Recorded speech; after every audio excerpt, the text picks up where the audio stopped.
All right, let's talk about something we all chase after: confidence. I mean, who doesn't want more of it, right? But what if I told you that the way most of us think about building confidence is completely backward? What if the very strategy you're using is actually the thing that's holding you back? Okay, let me know if this sounds familiar. It's that little voice in your head that says, you know what? I'll do it just as soon as I feel more confident. Or, I need to build up my confidence first and then I'll take the action. It feels so logical, doesn't it? So safe. And hey, if you've ever thought that, you are definitely not alone. But what if that single idea is the biggest myth out there? What if it's the one thing that's keeping you from everything you want to achieve? There's actually a name for this. Psychologists call it the confidence trap. And today, we're going to completely dismantle it. We're going to uncover a much, much more powerful way to build that real, lasting self-belief we're all looking for. So let's break this down. What is the confidence trap? Well, it's this idea that you have to feel ready, feel confident before you can take action. But here's the problem, and it's a big one. Confidence doesn't just magically appear out of thin air. It's built on proof, real-world proof that you can do something. And how do you get that proof? You guessed it, by taking action. But you won't take action because you're waiting for the feeling. You see the cycle? It's this vicious loop, a classic catch-22 that keeps you stuck. Okay, so if waiting for confidence is the trap, what's the key to getting out of it? Is there a better way? Absolutely. And we have the psychologist Albert Bandura to thank for it. He gave us a much more powerful and frankly more useful concept to focus on. It's called self-efficacy. Now, I want you to really pay attention to the wording here because it's super specific. Self-efficacy is not some vague, fuzzy feeling like, oh, I'm a good person. Nope. It is the belief, the solid belief, in your capability to do a specific thing.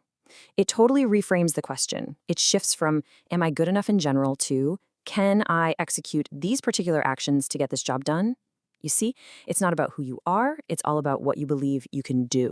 And this is such a crucial difference to understand. Think about it like this. Self-esteem is your overall grade for yourself, your sense of self-worth. It asks, am I a good person? But self-efficacy, that's way more specific. It asks, can I nail this presentation or can I solve this coding problem?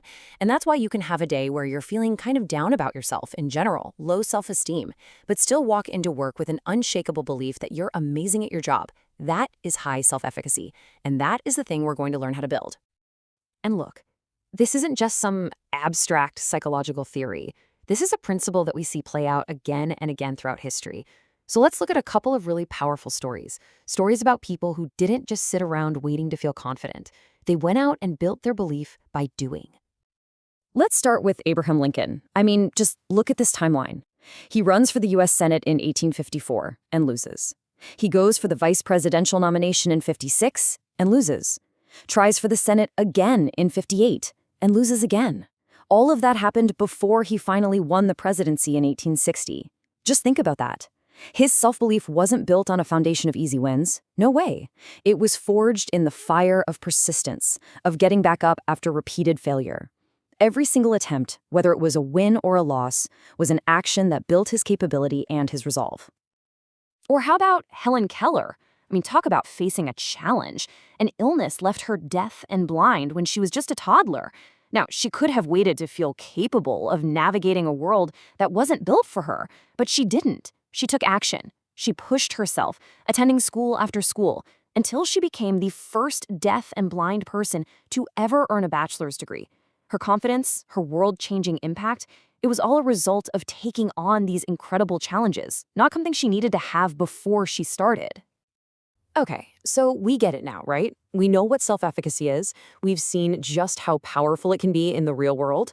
So the big question is, how do we actually get more of it? How do we build it for ourselves? Well, the great thing is, Bandura didn't just drop this cool theory on us and walk away. He gave us a practical 4-part blueprint for how to do it. And here it is. This is the blueprint. According to all of Bandura's research, our belief in what we can do boils down to 4 main sources. We've got mastery experiences, vicarious experiences, verbal persuasion, and our physiological states. Now let's break down each one because this is literally your personal toolkit for building real, unshakable belief. All right, let's start with number 1, mastery experiences. And I want you to remember this because this one is by far the most powerful of them all. It's actually super simple. Success builds belief. That's it. Every single time you successfully finish a task, and I don't care how small it is, you are giving your brain direct, hard evidence that you're capable. It's all about stacking up those small wins.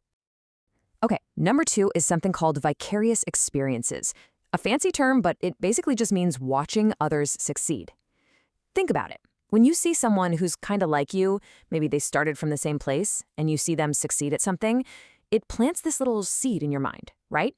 You start thinking, you know what? If they can do it, maybe I can too. It's the power of a role model. It makes something that seemed impossible feel suddenly within reach. Next up, number 3, verbal persuasion.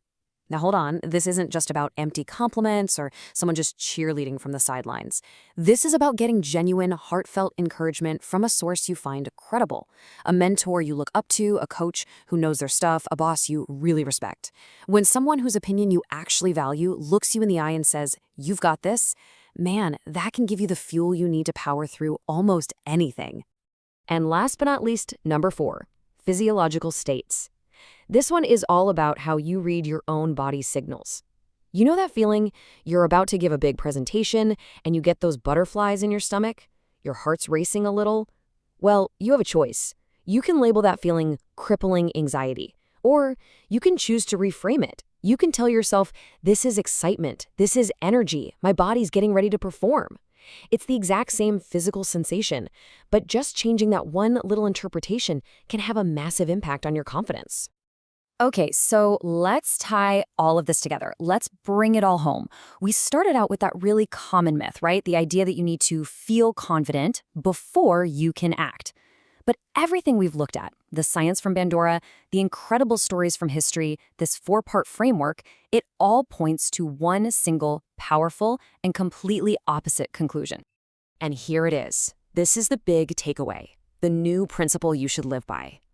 Confidence is the result of action, not the requirement for it. Let me say that again.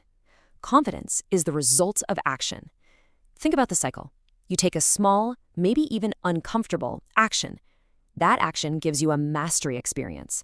That mastery experience builds your self-efficacy. And that feeling we call confidence, it's just that growing belief in what you can do. The action always, always has to come first. So I'm going to leave you with a question to think about. A challenge, really. Based on everything we've just talked about, what is one small, maybe slightly uncomfortable action that you can take today to start building your own self-efficacy? Just one thing. Because the journey to real, deep confidence, it doesn't start inside your head with a feeling. It starts out there, in the world, with that very first step.